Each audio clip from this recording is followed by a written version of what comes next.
Hello from Burma. Thank you so much for so many messages which were so kind and so generous. If I start thanking each person individually, I'll be just saying thank you, thank you, thank you for I think 75, 80 times. So I'm so glad that at least a few of you or many of you enjoyed this marathon 24-hour teaching session. This is one of the longest I've had till now. And big thanks to Ramesh sir for not only organizing a session like this, but for recording it in such a nice way also. So many of you have messaged in the group, and many of you have messaged me individually also saying we want regular classes and this to happen again and again. That is nice. But instead of just saying one thank you, I thought I'll give you some useful tips. One, when I was studying music, we never had recordings. Nothing was written down. So once my guru taught me something on Sunday, classes were only on Saturday, Sunday. So after Sunday till Saturday, I have to wait. I have to wait and wait and wait. If I practice and some phrase, some sangati gets changed, it will be a problem.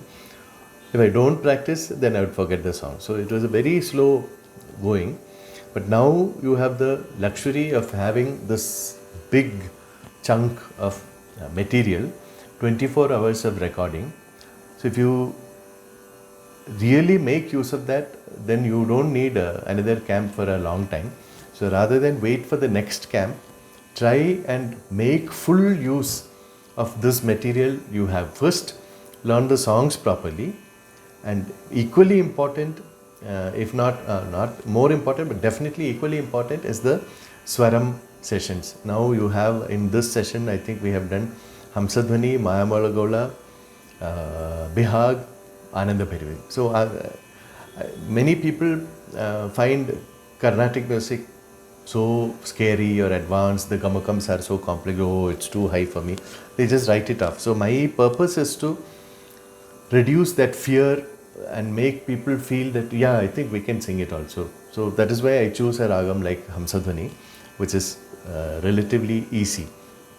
But even in that, there are patterns. If you follow the Swaram exercise we have done, so those patterns are not for you to listen and repeat and just do that same thing. It is to give you ideas. Then you can work on it and make more patterns.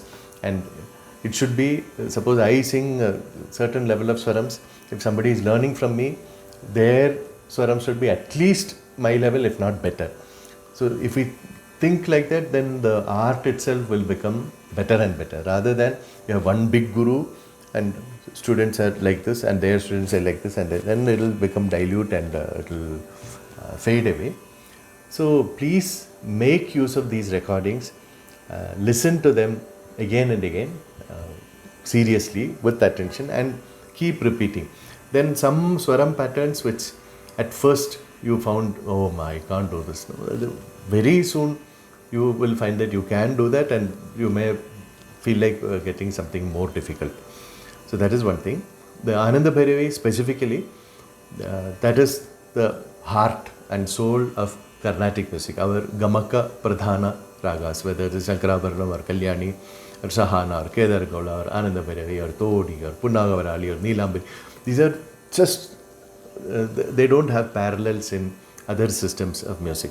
The way we sing, on paper we can say Yaman, Hindustani and Kalyani, Carnatic are the same, but only on paper. The way we sing a real hard, heavy Kalyani, there's nothing like that in Hindustani music. So Gamakams also, that only with lot of listening we get a feel for the Gamakams. So try and listen to it. Suppose you are learning another Bhairavi song, go to YouTube and search for Ananda Bhairavi Chamangudi, Ananda Bhairavi Madurai, Ananda Bhairavi Volatti Venkateswarlu, Ananda Bhairavi T.K. Rangachari, M.D. Ramanathan, Pudukot Krishnamurthy. There are so many singers, and each person will add their own color, but the essence of Ananda Bhairavi, the heart of the raga, will be the same. So do listen a lot, and rather than wait for Saturday, Sunday or some occasion like that, we all get up in the morning, we have a shower, we brush our teeth, like that. Make this listening and practicing a part of your daily routine. Then if you just listen for 1 week every day for 5 hours, nothing is going to happen. But this long and systematic listening, within even 2 weeks, 3 weeks, 1 month, you can find a difference. So that is one thing. Then when one person is singing, because in my computer I can see the faces of many people. So when one person is singing, there are smart people and less smart people. So what happens is that the smart people, even if somebody else is singing, they are paying attention to see if they make a mistake and I correct them. They will listen and they will not make that mistake when it comes to their turn, because they are learning from the mistake the other person is making. So when I joined Balamurali sir, for example, I was living in a relative's house in Chennai. We had a family house. I would go to Balamurali sir's house at around 9:30 in the morning. His lessons would take less than 7 to 10 minutes, because he never slowed down or split anything. He would just sing a song just like he would sing it in concert. So one song, Kripala Vala Kaladhara Shekhara Kritabhivandana Sri Rama. I have to repeat that. Then Kripala, it's like Pallavi over. Nrupotama, like that, literally within around 10 minutes, class will be over. Then I would just feel, oh, okay, so sir, I'll take leave. Then he'll say, first I would just take leave and go back home and practice Veena or something. At that time, no mobile phone, no internet. So either reading Veena or singing, that's all. So after some time, he became very fond of me. And when I would say, sir, I'll take leave, he'll say, so what is your plan? I'll say, I'll go home. You have some other work? I'll say, no. So what you will do? I'll say, I'll go home and read or practice. You can be here only, no? I'll say, no, sir, I don't want to disturb you. He'll say, what disturbance? Some people may come. That is all. You can be here only. I'm happy you are here. So I would just sit there. And then another student would come. And when he's teaching the other student, I would be listening. And I learned so many songs just sitting in class when he was teaching somebody else. So suppose he's teaching somebody else a song I already know, I don't turn off my brain and this I already know. No, I am listening to it like I am hearing it for the first time, even a song I know very well. Because suddenly I might get one small idea or a big idea or a vital idea. So when even not only during these my class recordings, but suppose you are learning music regularly from a guru and they are teaching somebody else, always perpetually be on alert and in learning mode, so that you never know from where you will get one idea. So for example, I taught some songs and sometimes the student would make a mistake, but the mistake would be a nice phrase. Okay, I can use that. So like that I've taken phrases also.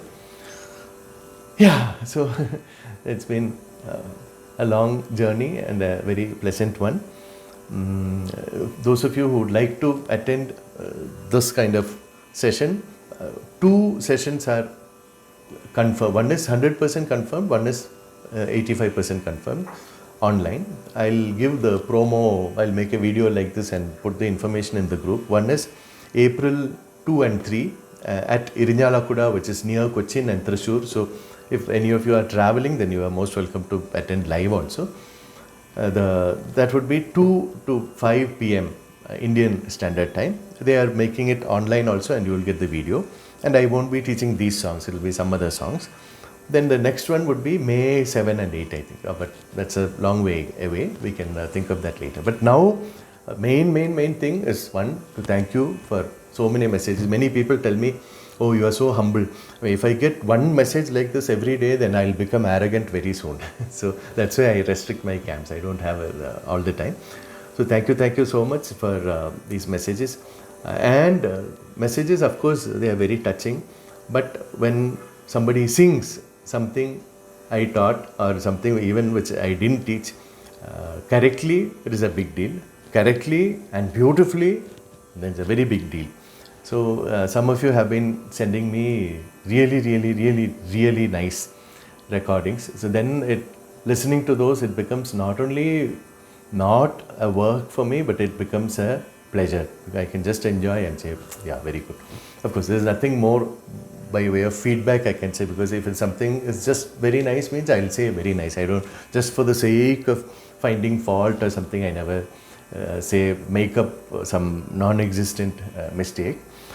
So do sing, because Western classical music, which originated from the church, where people go and pray in congregation, the music also become choral music or orchestral music, where many people come together. While in Indian system of meditation or worship, we have bhajana sampradayam definitely, but the other way is to be in your own puja room, sit alone, meditate. And so music journey is also a kind of meditation where we develop individually. It's very nice when we come together, as we have been now for the past 6 weekends, but individual development is most important. So rather than try and collaborate together, just do what you can.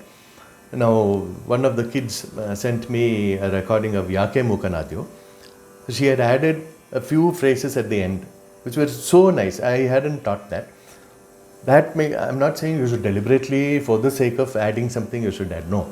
But automatically, if some nice touch, if what I give you is a cake and you make your own icing on top, ornamentation, but it has to be aesthetic. Otherwise, it's better not to do that and just repeat exactly what I teach you. So that is what you should aspire for. And these songs, what I have taught, Sankaran in Karunai, we can sing it as a main song also. We can elaborate Yaman Kalyan or Yamuna Kalyani for Radha Sameta Krishna. But they are just pathways to something else which is waiting.